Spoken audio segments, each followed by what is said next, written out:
A soldier came marching along the high road. Left, right, left, right. He had his knapsack on his back and a sword at his side. He had been to the wars and was now returning home. As he walked on, he met a very frightful-looking old witch in the road. Her underlip hung quite down on her breast, and she stopped and said, "Good evening, soldier. You have a very fine sword and a large knapsack.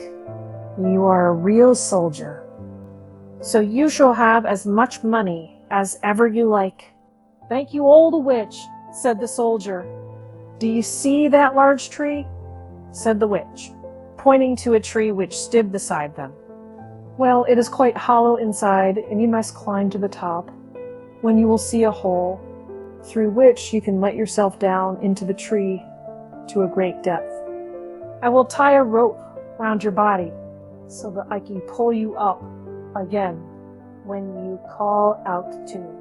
"But what am I to do down there in the tree?" asked the soldier.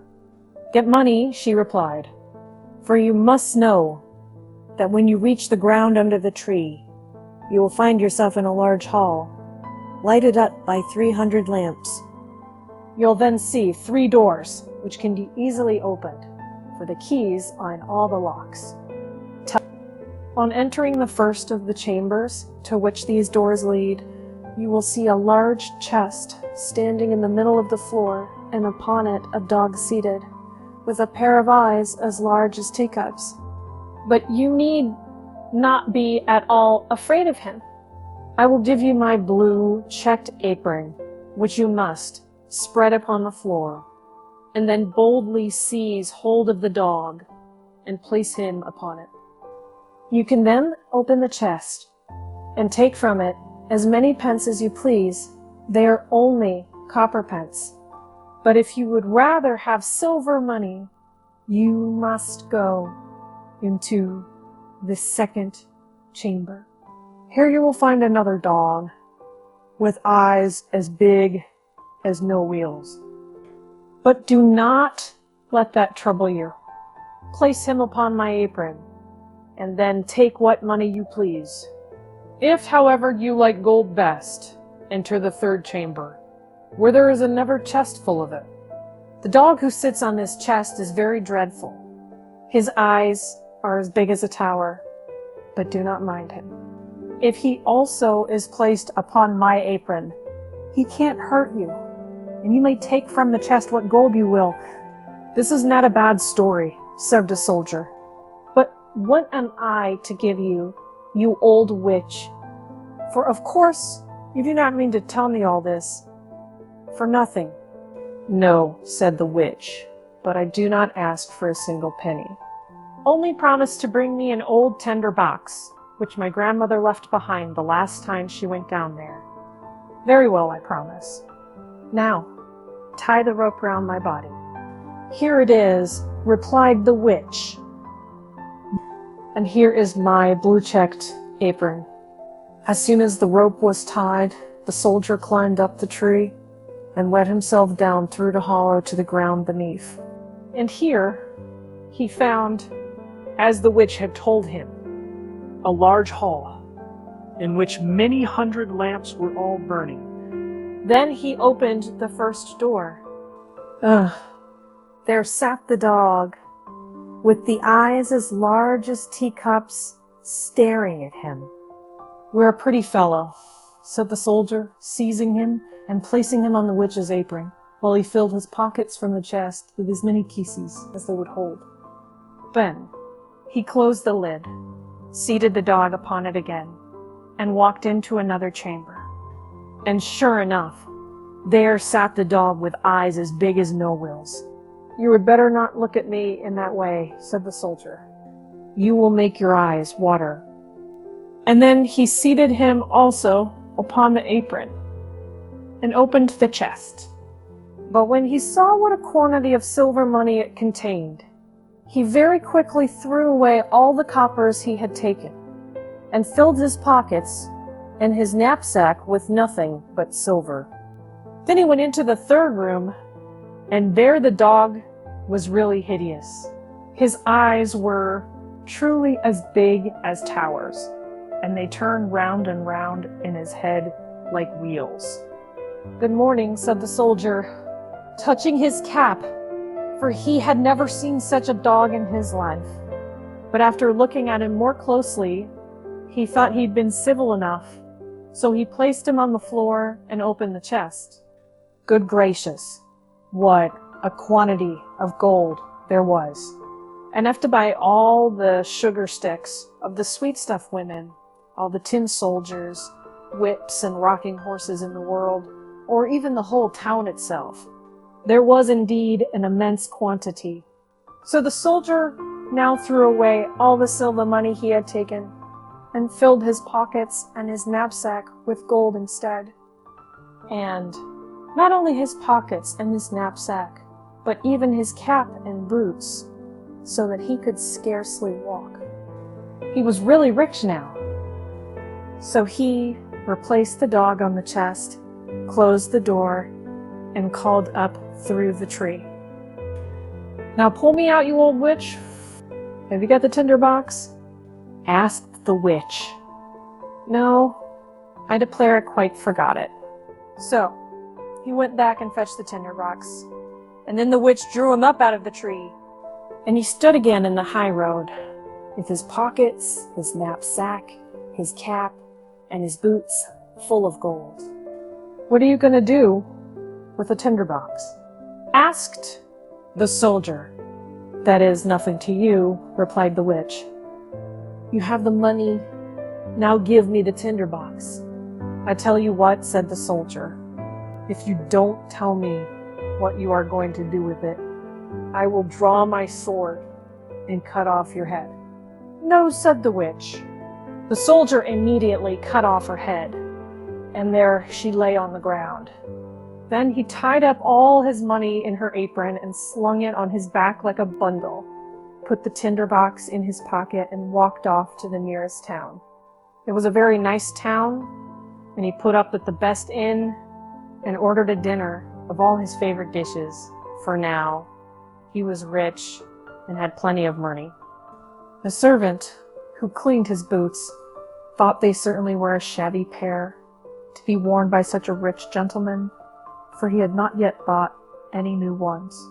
The next day, however, he procured some good clothes and proper boots, so that our soldier soon became known as a fine gentleman.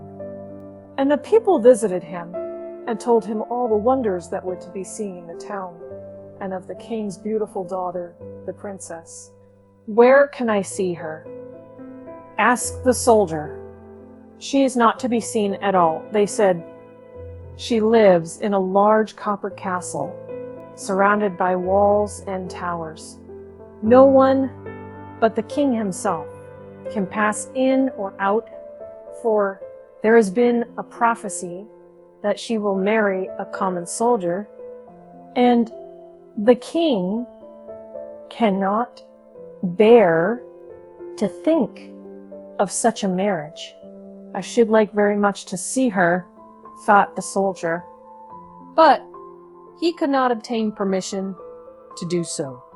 However, he passed a very pleasant time, went to the theater, drove in the king's garden, and gave a great deal of money to the poor, which was very good of him. He remembered what it had been in olden times to be without a shilling. Now he was rich, had fine clothes, and many friends who all declared he was a fine fellow and a real gentleman, and all this gratified him exceedingly. But his money would not last forever, and as he spent and gave away a great deal daily, and received none, he found himself at last with only 2 shillings left. So he was obliged to leave his elegant rooms and live in a little garret under the roof, where he had to clean his own boots and even mend them with a large needle. None of his friends came to see him. There were too many stairs to mount up. One dark evening, he had not even a penny to buy a candle. Then, all at once he remembered that there was a piece of candle stuck in the tinderbox, which he had brought from the old tree, into which the witch had helped him.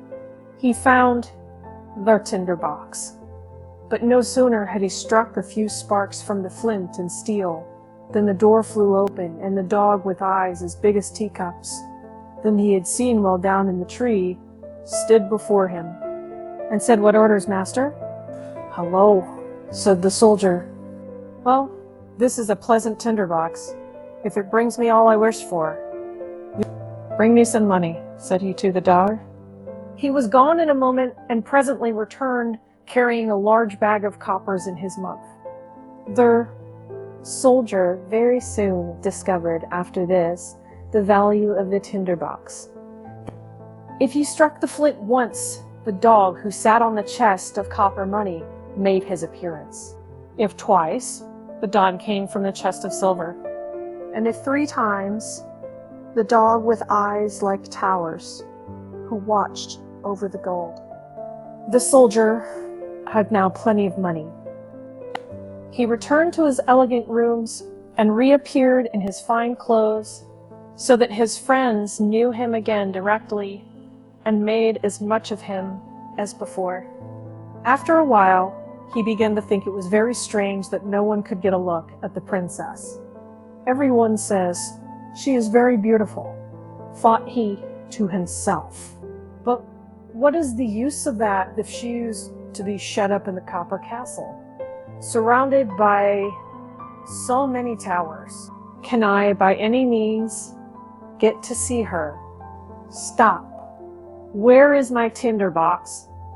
Then he struck a light, and in a moment, the dog, with eyes as big as teacups, stood before him. "It is midnight," said the soldier, "yet I should very much like to see the princess, if only for a moment." The dog disappeared instantly, and before the soldier could even look around, he returned with the princess. She was lying on the dog's back asleep, and looked so lovely that everyone who saw her would know she was a real princess. The soldier could not help kissing her, true soldier as he was. And the dog ran back with the princess. But in the morning, while at breakfast with the king and queen, she told them what a singular dream she had had during the night, of a dog and a soldier, that she had ridden on the dog's back and been kissed by the soldier. "That is a very pretty story, indeed," said the queen. So the next night, one of the old ladies of the court was set to watch by the princess's bed to discover whether it really was a dream or what else it might be. This soldier longed very much to see the princess once more, so he sent for the dog again in the night to fetch her and to run with her as fast as ever he could. But the old lady put on water boots and ran after him as quickly as he did, and found that he carried the princess into a large house. She thought it would help her to remember the place if she made a large cross on the door with a piece of chalk. Then she went home to bed, and the dog presently returned with the princess. But when he saw that a cross had been made on the door of the house where the soldier lived, he took another piece of chalk and made crosses on all the doors in the town, so that the lady-in-waiting might not be able to find out the right door. Early the next morning, the king and queen accompanied the lady and all the officers of the household to see where the princess had been. "Here it is," said the king, when they came to the first door with a cross on it. "No, my dear husband, it must be that one," said the queen, pointing to a second door having a cross also. "And here is one."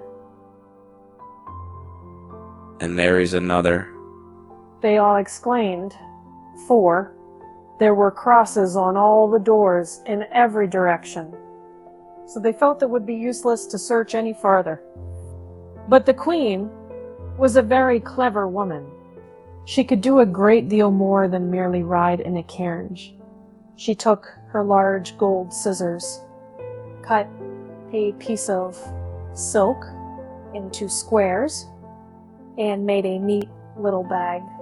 This bag she filled with buckwheat flour and tied it round the princess's neck. And then she cut a small hole in the bag so that the flour might be scattered on the ground as the princess went along.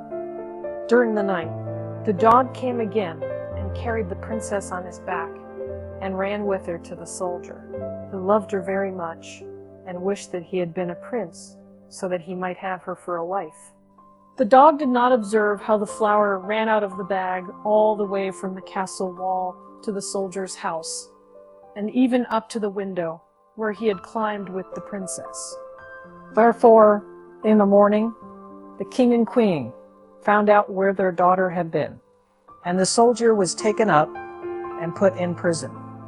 Oh, how dark and disagreeable it was as he sat there, and the people said to him, "Tomorrow you will be hanged."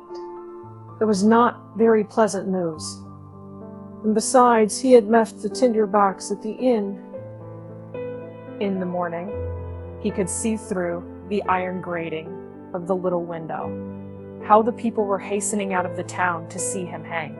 He heard the drums beating and saw the soldiers marching. Everyone ran out to look at them. And the shoemaker's boy, with a leather apron and slippers on, galloped by so fast that one of his slippers flew off and struck against the wall where the soldier sat looking through the iron grating. Hollow. "The shoemaker's boy, you need not be in such a hurry," cried the soldier to him. "There will be nothing to see till I come. But if you will run to the house where I have been living and bring me my tinder-box, you shall have 4 shillings, but you must put your best foot foremost." The shoemaker's boy liked the idea of getting the 4 shillings, so he ran very fast and fetched the tinder-box and gave it to the soldier. And now we shall see what happened. Outside the town, a large gibbet had been erected, round which stood the soldiers and several thousands of people. The king and the queen sat on splendid thrones opposite to the judges and the whole council. The soldier already stood on the ladder, but as they were about to place the robe around his neck, he said that an innocent request was often granted to a poor criminal before he suffered death. He wished very much to smoke a pipe, as it would be the last pipe he should ever smoke in the world. The king could not refuse this request, so the soldier took his tinder-box and struck fire once, twice, thrice. And there in a moment stood all the dogs, the one with eyes as big as teacups, the one with eyes as large as mill wheels, and the third whose eyes were like towers. "Help me now that I may not be hanged," cried the soldier. And the dogs fell upon the judges and all the counselors, seized one by the legs and another by the nose, and tossed them many feet high in the air, so that they fell down and were dashed to pieces. "I will not be touched," said the king. But the largest dog seized him, as well as the queen, and threw them after the others. Then the soldiers and all the people were afraid and cried, "Good soldier, you shall be our king, and you shall marry the beautiful princess." So they placed the soldier in the king's carriage, and the 3 dogs ran on in front and cried, "Hurrah!" And the little boys whistled through their fingers, and the soldiers presented arms. The princess came out of the copper castle and became queen, which was very pleasing to her. The wedding festivities lasted a whole week, and the dogs sat at the table and stared with all their eyes.